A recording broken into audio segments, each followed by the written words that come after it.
बढ़ेंगे आगे और अब बात करेंगे सौरभ शर्मा की। जी हां, भोपाल के रहने वाले सौरभ शर्मा के कई ठिकानों पर लगातार छापेमार कार्रवाई जारी है। कई एजेंसियां जो है वो छापेमारी कर रखी है, आपको बता दें। लेकिन इस बीच जो केंद्र एजेंसियां हैं, इसके साथ साथ राज्य की इकाइयां हैं, उनके बीच सब कुछ ठीक नहीं चल रहा है। हालात बहुत अच्छे नहीं है। ऐसा क्यों कह रहे हैं हम, आपको इस रिपोर्ट के जरिए दिखाते हैं।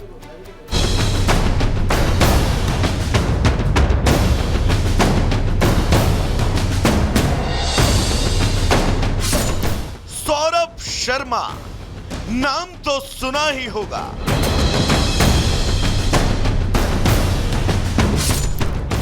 जी हां, वही काले धन का कुबेर सौरभ शर्मा। भोपाल के retired RTO constable Saurabh Sharma, ये नाम इन दिनों सुर्खियों में है। वजह, एक शख्स के ठिकाने से इतना पैसा, इतना सोना, इतनी प्रॉपर्टी कि अगर हम आपको दोबारा से उसका विस्तार बताएंगे तो आप दांतों तले उंगलियां दबा लेंगे।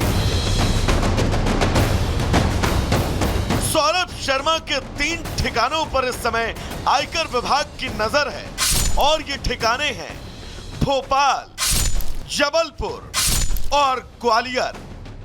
इस छापेमारी के बीच ईडी की टीम सौरभ शर्मा के नए बंगले पर भी पहुंची। साथ ही पार्टनर शरद जायसवाल के घर भी ईडी की टीम ने दस्तक दी। साथ ही आपको जानकारी दे दे कि सौरभ शर्मा के नए बंगले पर छापेमारी से पहले लोकल पुलिस ने एक सीसीटीवी कैमरा भी घर के ठीक सामने इंस्टॉल कर दिया ताकि वह आसपास की सभी गतिविधियों पर नजर रख सके। सौरभ शर्मा के इसी ठिकाने पर ईडी की टीम सुबह करीब 6 बजे से थी।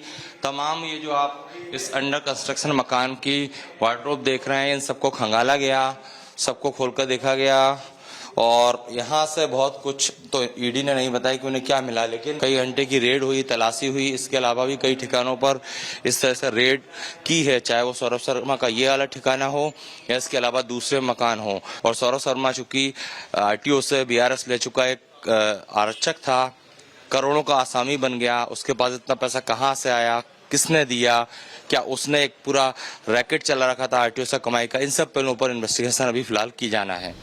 तो वहीं इस पूरी छानबीन के बीच केंद्रीय एजेंसियां और राज्य की पुलिस के बीच भी अलगाव की खबरें सामने आ रही हैं। सेंट्रल एजेंसी और स्टेट गवर्नमेंट की एजेंसियां एक दूसरे पर ही भरोसा नहीं कर पा रही हैं।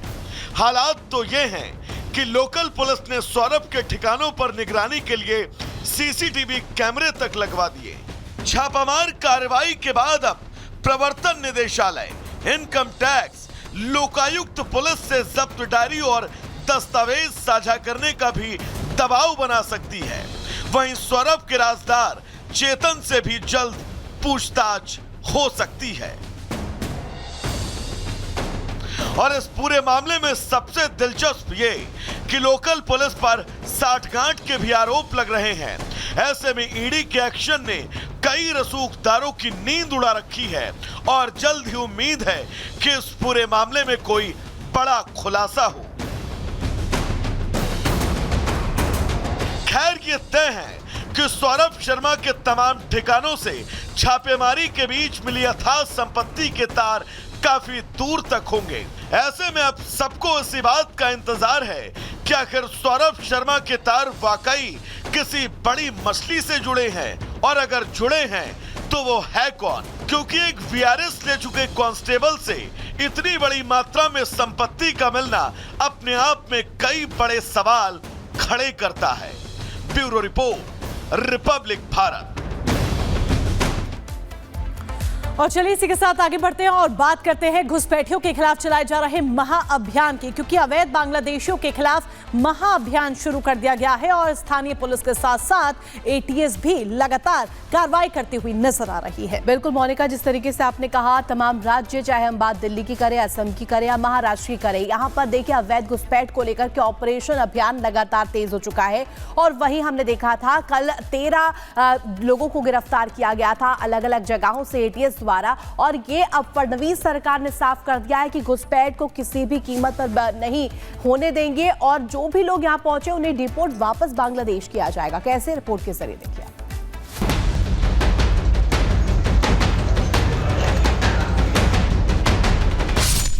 अवैध बांग्लादेशियों के खिलाफ एक्शन। महाराष्ट्र में एटीएस की बड़ी कार्रवाई। बांग्लादेशियों पर टूट पड़ी फोर्स।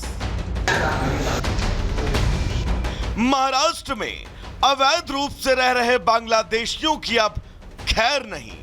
एक एक अवैध बांग्लादेशियों को ढूंढा जा रहा है और उनको वापस भेजने की तैयारी है। दरअसल बांग्लादेश में आई राजनीतिक अस्थिरता ने भारत के लिए बड़ी मुश्किल पैदा कर दी है। महाराष्ट्र में बड़ी संख्या में घुसपैठ हो रहा है। बांग्लादेशी अवैध रूप से कई शहरों में आकर छिपे हैं। कईयों ने तो यहां फर्जी कागजात तक बना रखे हैं। लेकिन अब अवैध बांग्लादेशियों की खैर नहीं। सीएम फडणवीस ने साफ कर दिया है कि महाराष्ट्र में बांग्लादेशियों के लिए कोई जगह नहीं है। सरकारची भूमिका पक्की आहे। जे अवैधरित्या मुंबईमध्ये राहतात अशा बांगलादेशी नागरिकांना शोधणे आणि त्यांना डिपोर्ट करणे ही सरकारची भूमिका आहे आणि हे काम आम्ही सुरू केलेलं आहे। पूरे महाराष्ट्र में अवैध बांग्लादेशियों की धरपकड़ जारी है।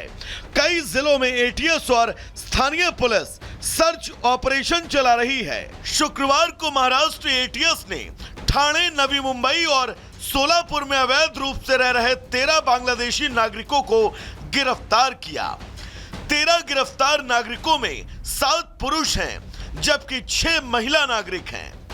गिरफ्तार बांग्लादेशी फर्जी आधार कार्ड समेत तमाम दस्तावेज का उपयोग कर रहे थे।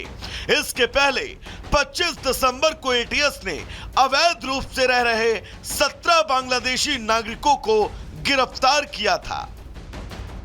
ऐसा बताया जा रहा है कि जिन अवैध बांग्लादेशियों को गिरफ्तार किया गया वो अवैध रूप से भारत में 2023 से ही रह रहे थे।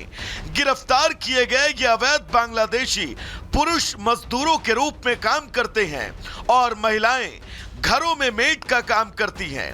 गिरफ्तार किए गए बांग्लादेशियों के खिलाफ विदेशी नागरिक अधिनियम 1946, पासपोर्ट अधिनियम 1950, पासपोर्ट अधिनियम 1967 के तहत अब तक विभिन्न पुलिस स्टेशनों में कुल 10 अपराध दर्ज किए गए हैं। महाराष्ट्र में अवैध रूप से रह रहे बांग्लादेशी नागरिकों के लिए डिटेंशन सेंटर का भी निर्माण किया जा रहा है। महाराष्ट्र विधानसभा चुनाव में भी बांग्लादेश घुसपैठियों का मुद्दा जोर शोर से उठा। घुसपैठ पर हमला करते हुए बीजेपी ने विपक्ष को निशाने पर लिया था और वोट जिहाद का मुद्दा उठाया था। सरकार बनते ही सीएम फडणवीस एक्शन मोड में है और सरकार के रुख से साफ है कि अब महाराष्ट्र में घुसपैठियों की खैर नहीं, उन्हें हर हाल में वापस जाना ही होगा।